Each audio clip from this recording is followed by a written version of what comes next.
Hello friends, welcome to cooking with Ammu channel. இன்றைக்கி mutton biryani வந்து சீரக சம்பாவில் குக்கரில் எப்படி செய்யணும் தான் பார்க்க போகிறோம் ஃப்ரெண்ட்ஸ். வாங்க வீடியோக்குள்ளே போகலாம். மட்டன் வந்து காலையிலே போய் வாங்கிட்டு வந்தாச்சு. 3/4 கிலோ மட்டன். இது எவ்வளோ ஃப்ரெஷ்ஷாக இருக்குது பாருங்கள். இப்போ இந்த மட்டனை வந்து கொஞ்சோண்டு மஞ்சத்தூளும் கல் உப்பும் போட்டு நம்ம அரை மணி நேரம் ஊற வச்சிடணும். எப்பவுமே மட்டனாக இருந்தாலும் சரி, சிக்கன்னு எந்த கறி ஐட்டம் வாங்கிட்டு வந்தாலுமே நம்ம இந்த மாதிரி ஊற வச்சிடணும். நமக்கு எந்த ஒரு பாக்டீரியாவும் வராது. அதுக்காக தான் நம்ம இந்த மாதிரி ஊற வைக்கிறது. அரை மணி நேரம் கழித்து நம்ம நல்லா அலசி எடுத்துக்கலாம். ஒரு 3-4 தடவை நல்லா அலசி எடுத்துக்குங்க. இதை பாருங்கள், அலசி எடுத்தாச்சு. இதை பாருங்கள், இது 3/4 கிலோ வந்து இருக்குது. இப்போ நம்ம பிரியாணிக்கு தேவையான இன்க்ரீடியன்ஸ் பார்த்துடலாம். இது வந்து ஹோல் கரம் மசாலா வந்து எடுத்து வச்சுருக்கேன். 3/4 கிலோ வந்துட்டு நான் சீரக சம்பா அரிசி எடுத்து வச்சுருக்கேன். நம்ம இதை கழுவி அரை மணி நேரம் வந்து நம்ம ஊற போட்டுக்கலாம். நம்ம கறி வேக வைக்கிற நேரத்தில் இதை நம்ம கழுவிக்கலாம். பெரிய வெங்காயம் பார்த்திங்கன்னா 4 பெரிய வெங்காயம் வந்து நீல வாக்கில் கட் பண்ணி வச்சுருக்கேன். 4 தக்காளி பழம், ஒரு 6 பச்சை மிளகாய் நீல வாக்கில் வந்து கீறி வச்சுருக்கேன். அப்படியே குக்கரை வந்து கேஸில் வச்சுங்க. குக்கர் சூடானோன்னா நல்லா 2 குழி எண்ணெய் வந்து ஊற்றிக்கிங்க. எண்ணெய் சூடானோன்னா ஹோல் கரம் மசாலா வந்து நம்ம போட்டுக்கலாம். அது படப்படன்னு அப்படியே வந்து பொரியும். அதுக்கப்புறம் நம்ம வெங்காயம் கட் பண்ணி வச்சுருக்கோம் இல்லையா, வெங்காயம் வந்து 3 இல்லை 4 நம்ம ருசிக்கு தகுந்த மாதிரி நம்ம போட்டுக்கலாம். நான் நல்லா பெரிய வெங்காயம் வந்து 4 வெங்காயம் வந்து கட் பண்ணி போட்டிருக்கேன் பாருங்கள். நல்லா வதக்கி கொடுங்க. அந்த எண்ணெயிலே வெங்காயம் வந்து நல்லா வதங்கணும். இந்த மாதிரி பச்சையாக இல்லாமல் வெங்காயம் வந்து பிரியாணிக்கு வந்து பார்த்திங்கன்னா ஒரு மாதிரி ப்ரௌனிஷ் கலரில் மாறணும். நல்லா வந்து முறுமுறுலாம் வச்சுக்கலாம், இல்லை கலர் வந்து சேஞ்ச் பண்ணி போட்டால் தான் அது ருசியாக இருக்கும். இதை பாருங்கள், இந்த மாதிரி நல்லா வதக்கி விடுங்க. இஞ்சி பூண்டு பேஸ்ட் வந்து கோபுரமாக வந்து நான் 2 ஸ்பூன் வந்து சேர்த்துக்கிறேன். அப்போ தான் வந்து நமக்கு டைஜஷன் பர்பஸ்க்காக வந்து சரி, அந்த ருசியுமே நமக்கு கொடுக்கும். நாம் இஞ்சி பூண்டு பேஸ்ட்டு போட்ட உடனே அப்படியே வதக்கிக்கிட்டே இருக்கணும், இல்லைனா அடி பிடிச்ச மாதிரி ஆகிடும்.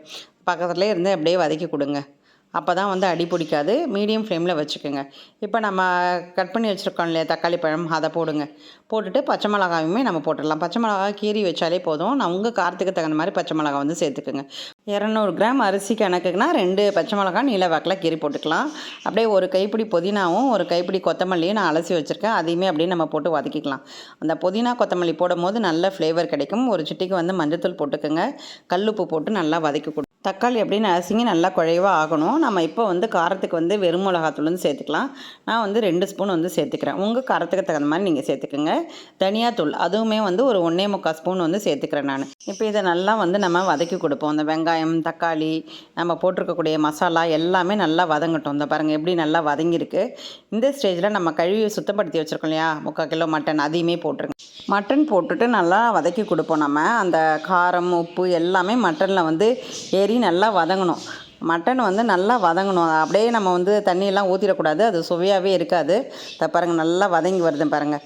இந்த ஸ்டேஜில் நம்ம வந்து தயிர் வந்து நல்லா ஒரு குழி கரண்டி வந்து ஊற்றிக்கலாம். நம்ம சும்மா வந்து ஒரு டம்ளரில் அளவு எடுத்திங்கன்னா கூட 1/2 டம்ளர் வந்து ஊற்றிக்கலாம். நல்லா வந்து வதங்கட்டும். அது தயிர் ஊற்றி வதக்கும் போது இன்னும் நல்லா வந்து கறி வந்து சாஃப்ட் ஆகிடும். இப்போ வந்து தண்ணி வந்து திட்டமாக ஊற்றிக்கலாம். நான் வந்து 3/4 கிலோ வந்து அரிசி வந்து ஊற வச்சுருக்கேன். அதுக்கு தகுந்த மாதிரி தண்ணி சேர்த்துக்கிறேன். அளவு வந்து பார்த்திங்கன்னா 1 டம்ளர் வந்து அரிசி எடுத்திங்கன்னா 1.5 டம்ளர் வந்து தண்ணி எடுத்துக்கோங்க. ஏன்னா நம்ம தயிர் சேர்க்குறோம், அது மாதிரி கறியிலேருந்து தண்ணி வந்து வரும். அதுக்காக தான் பாருங்கள், அரை மணி நேரம் வந்து ஊற வச்சுருக்கேன் சீரக சம்பா அரிசியை. இந்த அரிசிக்கு தகுந்த தண்ணியை மட்டும் நான் தனியாக பிரித்து வச்சுருக்கேன். இப்போ நல்லா வந்து கொதிக்குது பாருங்கள். எடுத்த உடனே நம்ம அப்படியே குக்கரை வந்து மூடிடக்கூடாது. நல்லா கொதிக்கட்டும். கொதித்த உடனே தான் நம்ம அரிசியை போடணும். அரிசியை போட்டுட்டு அப்படியே கிளறிக்கிட்டே இருக்க வேணால், லைட்டாக வந்து அப்படியே கிளறி கொடுங்க. இல்லைனா அரிசி உடஞ்ச மாதிரி இருக்கும்.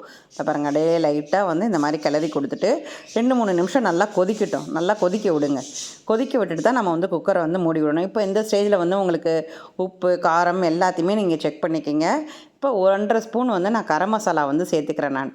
இது ரொம்ப நல்லா டேஸ்ட்டாக இருக்கும். இந்த பாருங்கள், அப்படியே எண்ணெய் பிரிஞ்சு வருது, நல்லா தளன்னு கொதிக்குது. கொத்தமல்லி தழை கொஞ்சோண்டு கட் பண்ணி வச்சுருக்கேன், அதையுமே வந்து நம்ம போட்டுக்கலாம்.